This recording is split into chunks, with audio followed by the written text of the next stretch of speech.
Meu nome é Randy Schrader.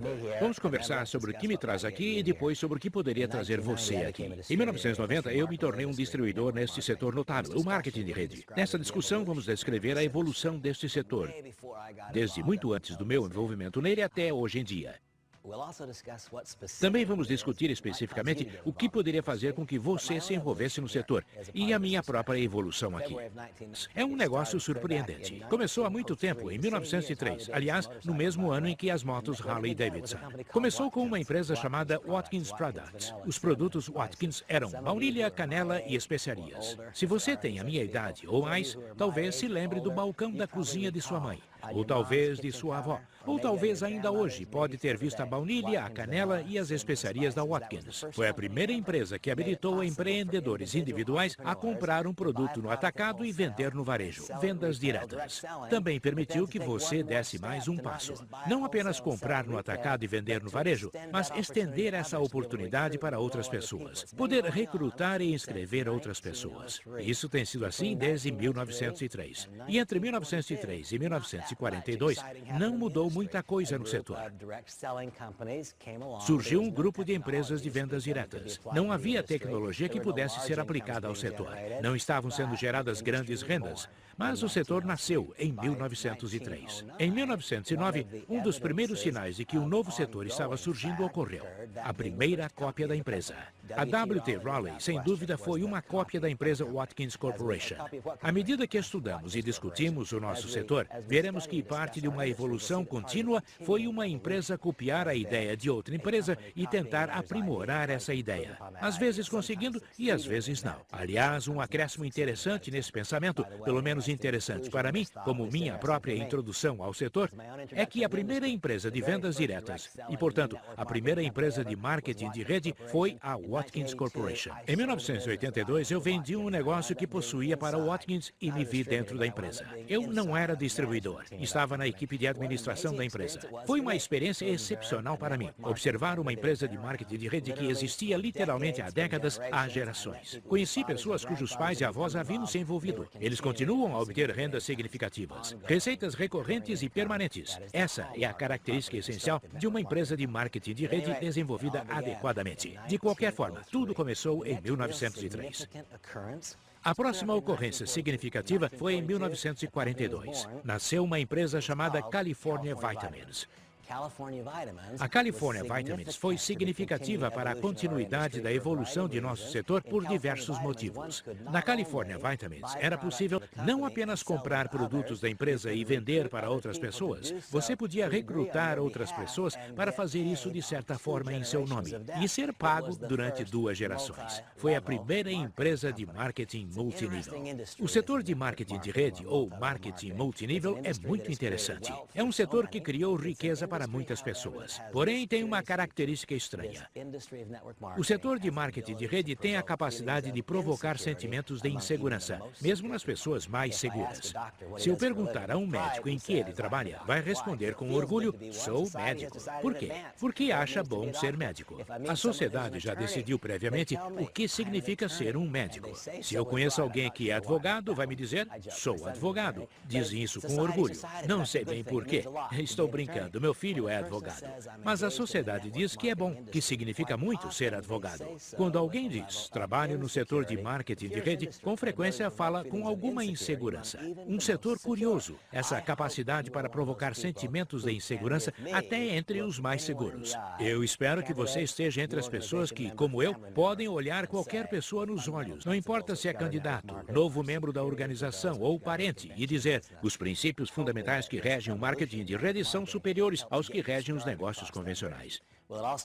Espero que esta evolução no marketing de rede ajude você a atravessar essa ponte. Tudo começou em 1903 com os produtos da Watkins. A Watkins pavimentou o caminho para uma empresa chamada California Vitamins. Em 1949, a California Vitamins mudou seu nome para Nutrilite. E 2 pessoas muito importantes entraram para o negócio naquele ano. Essas pessoas foram Rich DeVos e Jay Van Andel. E eles se tornaram distribuidores muito bem-sucedidos da Nutrilite. Em 1959, saíram saíram da Nutrilite para iniciar uma empresa própria. A empresa que fundaram foi a Amway Corporation. A Amway iniciou uma grande aceleração desta evolução do marketing de rede. A Amway foi a primeira empresa a pagar 3 gerações em vez de apenas 2. A Nutrilite foi a primeira empresa de marketing multinível. Eles pagavam 2 gerações. Antes ela se chamava California Vitamins. Depois veio a Amway Corporation. Eles pagavam 3 gerações. Em 1959 nasceu a Amway. E entre 1959 e 1972,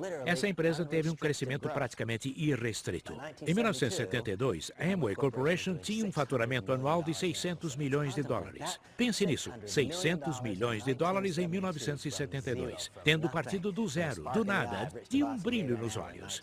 Rich DeVos e Jay Van Andel em 1959. Crescimento sem restrições. 600 milhões de dólares são um grande volume, um monte de negócios, um monte de riqueza sendo criada, um monte de dinheiro, tanto para os proprietários como para os distribuidores. E quando muito sucesso ocorre, pode apostar que vão surgir imitadores. Entre 1972 e 1975, ocorreu uma grande proliferação de empresas que entraram no setor tentando imitar o sucesso da Amway. Algumas eram legítimas, muitas não eram, e algumas eram fraudulentas. Essa grande proliferação de empresas motivou uma revisão geral do setor pelo governo dos Estados Unidos por intermédio da Federal Trade Commission. A Amway foi o principal alvo dessa investigação. Eles eram o gigante do setor. Eram a grande empresa. Em 1975, a Federal Trade Commission abriu um processo judicial contra a Amway, acusando-a de ser uma pirâmide, e tentou fazer com que a empresa encerrasse as operações. Essa é uma lição muito importante, porque entre 1975 e 1979, esse processo continuou e a maioria dos observadores externos acreditavam, em 1975, quando o governo dos Estados Unidos acusou a Amway de ser uma pirâmide, eu acho que a maioria acreditava que a empresa fecharia. Isso não ocorreu. Na verdade, a empresa continuou do mesmo tamanho. Não continuou a crescer, mas não desabou. Como isso foi possível? Como ocorreu? Aqui o valor de uma base de consumo de um produto que importa para as pessoas foi comprovado. Todas essas pessoas disseram, nossa, o Mike Wallace do programa 60 Minutes disse que é uma pirâmide.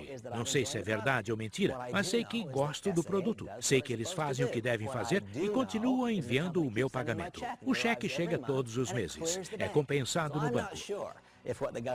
Portanto, não sei se o governo está certo ou errado, mas vou continuar usando o produto. Esta foi uma dessas lições essenciais. Se todo o padrão de consumo, todo o modelo de negócio se baseia no consumo de um produto consumível, tangível, físico, que importa para as pessoas, mesmo se houver algum evento externo que interrompa a produtividade do recrutamento, o modelo de negócios vai sobreviver. Vai se basear no consumo de um produto. Isso foi comprovado pela Amway. Em última instância, sua existência foi forçada pela decisão do julgamento da Amway. Entre 1975 e 1979, havia muita consternação sobre qual seria o resultado final. Qual seria o resultado final dessa investigação do setor de marketing de rede? O resultado final foi divulgado em 1979, com o que se tornou conhecido como o Regulamento da Amway. A decisão 93-618 da Federal Trade Commission, que é denominada como Regulamento da Amway. A redação do Regulamento da Amway é muito bonita. Define que a Amway não é uma pirâmide e que o marketing multinível é um método legítimo de levar produtos para os usuários finais e identifica claramente o campo de jogo. No regulamento da Amway, o campo de jogo é definido claramente. Se você quiser realmente entender o campo de jogo do marketing de rede, recomendo que você revise o regulamento da Amway. Você vai encontrar um conjunto de limites. Imagine um campo de futebol. O que há em um campo de futebol? Há limites nas laterais. Há um gol. A área do goleiro, a linha do pênalti. É assim que o regulamento da Amway funciona para o setor de marketing de rede. Identifica o que está claramente dentro das regras. E você poderia perguntar por que, se há esta série de limites bem identificadas, as empresas ainda são questionadas. Em minha própria experiência no setor, em 1990, eu me envolvi com uma empresa chamada New Skin, e a empresa foi processada aprovada pela Federal Trade Commission. Alegavam que era uma pirâmide ilegal. A empresa sobreviveu. Por que sobreviveu? Porque o processo judicial demonstrou que a empresa estava dentro das regras, dentro dos limites que foram definidos pelo regulamento da Amway. Deve entregar um produto ou um serviço quantificável. E qual é outro parâmetro do regulamento da Amway? Que se eu estou em seu upline significa que eu me envolvi no sistema antes de você. Deve ser tecnicamente possível para alguém que está no downline ganhar mais dinheiro do que alguém que está no upline. E é possível obter essas informações consultando o arquivo original. E novamente, qual é? O documento 93 FTC 618, a decisão da Federal Trade Commission sobre a Amway em 1979. E havia essa pendência enorme, essa insegurança, porque entre 1975 e 1979 havia uma grande dúvida. O marketing de rede ou marketing multinível iria sobreviver? É uma forma legítima de levar produtos para os usuários finais? Pode ser uma fonte de receita secundária para mim e a minha família? Pode substituir a minha renda primária para mim e a minha família? Muitas pessoas estavam observando e se perguntando. Então foi divulgado o regulamento da Amway em 1979. Definiu que o marketing de rede, o marketing multinível, é um meio legítimo para levar produtos para os usuários finais. Que o marketing multinível não é uma pirâmide. É uma forma eficaz de gerar renda. As regras foram definidas e eu descrevi algumas dessas regras ou limites. Também gosto muito de algumas das frases, porque um dos comentários que escuto periodicamente é: não vamos ficar sem pessoas para recrutar? Eu adoro as frases do juiz sobre como e por que nunca ficaremos sem pessoas. É claro que eu já vivi isso. Eu trabalho no setor há 20 anos e produzi uma receita enorme durante muito tempo. Mas nunca fiquem sem ter com quem falar. Na verdade, há uma geração completa nova de pessoas agora. Os filhos das pessoas que entraram para o negócio há 20 anos agora são clientes potenciais, válidos e legítimos. Mas o regulamento da Amway é realmente muito bonito.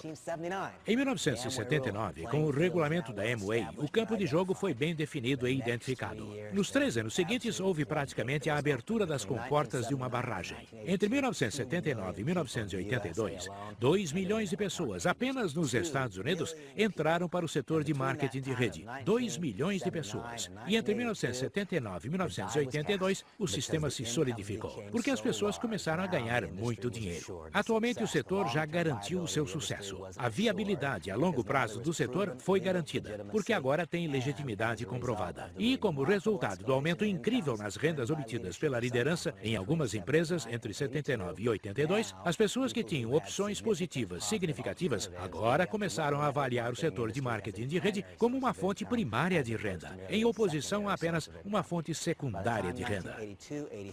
Quando chegou 1982, 83, 84, alguns dos padrões do setor nasceram. Nesse período de tempo, empresas que mudaram o setor de marketing de rede para sempre surgiram. Foi quando nasceu a Herbalife, por exemplo. Há muito tempo eu sou um divulgador desse setor. Eu acredito que o marketing de rede é bom. Acredito que há uma grande diferença entre ser uma boa empresa e ser uma boa oportunidade. Acredito que há muitas boas empresas nesse setor de marketing de rede. Acredito que há uma diferença entre ser uma boa empresa e uma boa oportunidade. E outra diferença entre ser uma boa oportunidade e uma oportunidade para criar riqueza. Muitas variáveis estão envolvidas em tornar tudo isso possível. Mas eu sempre serei agradecido a Herbalife. Eu sempre agradecerei a Mark Hughes pelos valores que ele agregou ao setor. Após a Amway e após o primeiro sucesso de grande porte da Amway, a Herbalife foi a primeira empresa a ter o que eu chamaria de experiências de volume revolucionárias e a sustentar esses volumes. Vamos voltar para avaliar alguns momentos. Vamos falar sobre múltiplas curvas S. E quando falamos sobre múltiplas curvas S, vamos falar sobre Amway, Herbalife e Nu Skin. Isso vai ser importante para entender a dinâmica do momento oportuno em nosso setor. Naquele período entre 1982 e 1984, nasceu uma empresa chamada Nu Skin.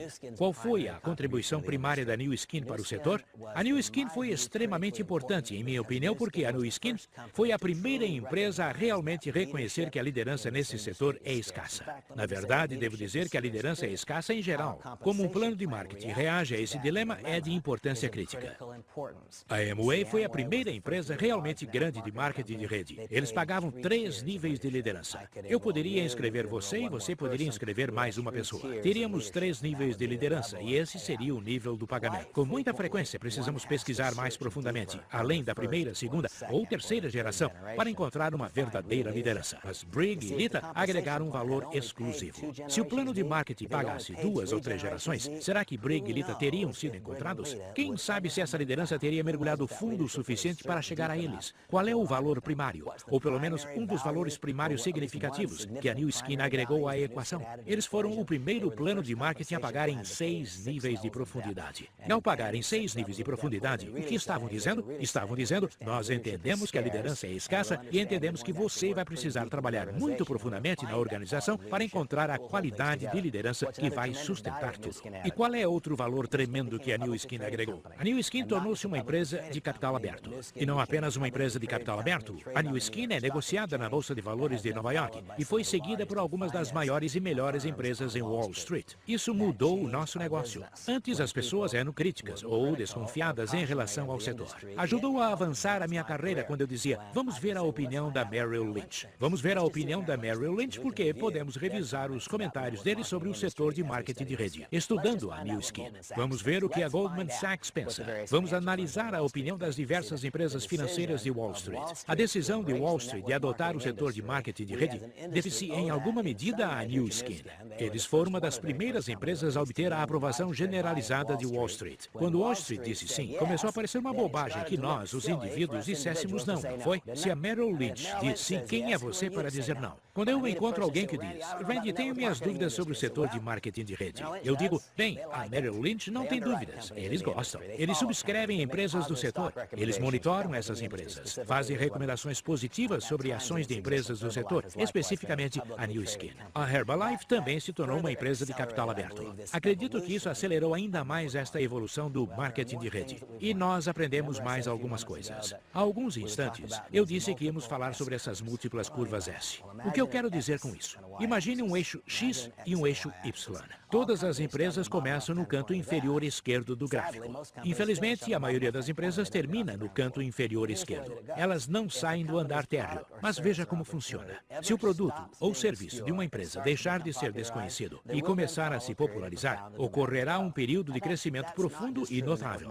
Isso não é verdade apenas no setor de marketing de rede, mas nos negócios em geral. Começa no canto inferior esquerdo e a maioria não sai do térreo. Se o produto ou serviço de uma empresa deixar de ser desconhecido e começar a se popularizar, ocorrerá um período de crescimento profundo e notável. E se você atirar uma flecha para o céu, ela só pode subir até um determinado ponto. Depois, pode se estabilizar nesse novo nível mais elevado. É a curva S, como esta. Vai se estabilizar nesse novo nível mais elevado ou, se não houver um valor fundamental real, vai descer a curva de sino, em oposição a uma curva S. É extremamente importante observar que várias empresas no setor de marketing de rede que evidenciaram estabilidades tiveram várias curvas S.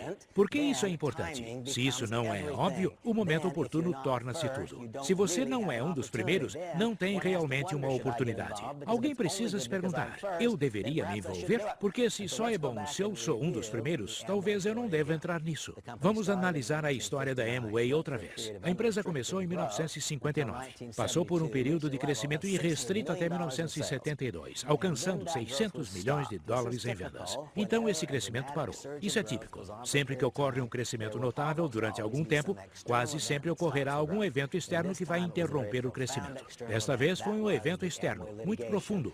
O processo judicial contra a Amway interrompeu o crescimento. Mas é muito importante enfatizar que eles não desabaram na curva e a curva não ficou em sino. Eles se sustentaram em um novo nível bastante alto. Como e por quê? Porque todas as pessoas disseram, eu adoro o produto, ele funciona, tem preço razoável e a empresa continua a me enviar os meus cheques. E o banco continua a descontar os cheques. Essa foi a primeira curva S. E o que a sustentou? Alguns produtos para consumidor e o grande sonho americano de ser um empreendedor. Depois ocorreu um período de 4 anos de estabilização, durante o qual o processo judicial da Amway tramitou. Por fim, foi divulgada a sentença da Amway, que impulsionou a segunda curva S. Foi muito mais explosiva do que a primeira. As vendas da empresa passaram para 2 bilhões de dólares. Foi a segunda curva S. E as pessoas que você mais conhece, os nomes que você mais conhece como as pessoas que mais ganham dinheiro na empresa, não estavam lá no início. Não estavam lá no início, não participaram da primeira curva S. Eles se beneficiaram com a segunda curva S. Ela foi maior do que a primeira. Levou a empresa de 600 milhões para 2 bilhões em vendas anuais. E o que a impulsionou? Uma extensão da linha de produtos. E tem mais. A Amway teve uma terceira curva S, que foi a mais poderosa de todas. Levou a empresa de 2 bilhões de dólares em vendas para a faixa de 9 ou 10 bilhões. E o que ocorreu? Uma expansão multinacional.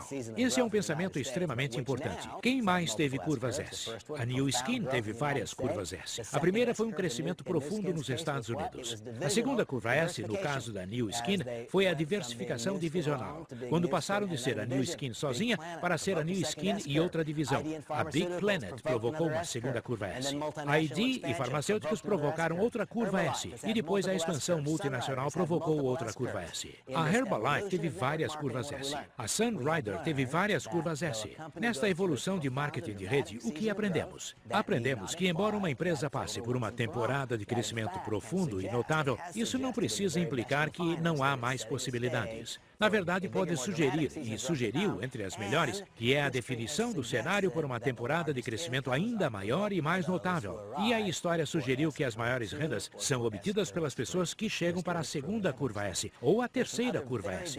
A história comprovou e evidenciou isso. Há algumas outras coisas muito importantes que podemos aprender estudando a história de nosso setor. Eu estudei e continuo estudando o setor de marketing de rede. Acredito que não há motivos para errar. É um modelo grande o suficiente. Agora vamos saber com certeza o que o futuro guarda para nós quando o futuro chegar. Mas eu acredito que a melhor forma de prever o futuro com precisão é estudar o passado com cuidado e de forma crítica. E sabemos mais algumas coisas. Sabemos que se o produto ou serviço sofrer uma pressão para a queda dos preços, não pode haver estabilidade do plano de marketing. Podemos analisar essa história do marketing de rede e sua evolução de algumas formas. Podemos analisar o fato de que agora há um campo de jogo e nós sabemos exatamente quais são as regras. Podemos analisar essa evolução à luz do fato de que o setor existe desde 1903 e existe seriamente desde 1959.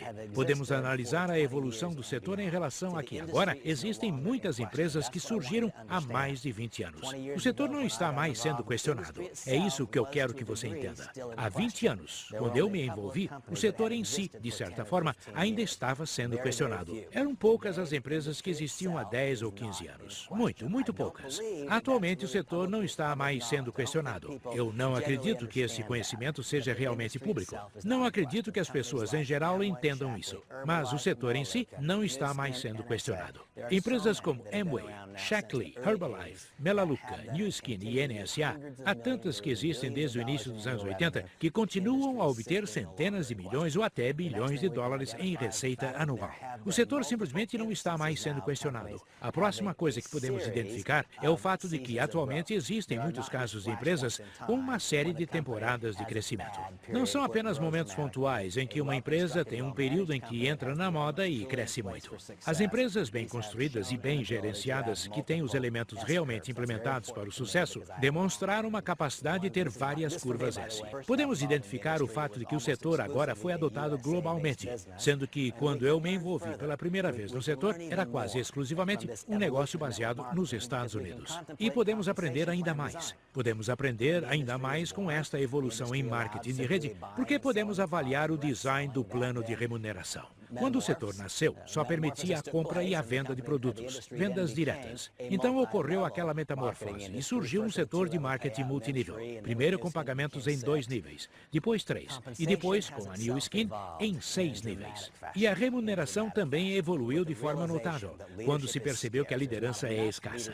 Não há lideranças suficientes, e o esforço continuado do setor, das melhores e mais inteligentes mentes do setor, tem sido para encontrar formas de conectar as verdadeiras lideranças. Essa é a tarefa fundamental, conectar as verdadeiras lideranças. Eu desejo o melhor para você.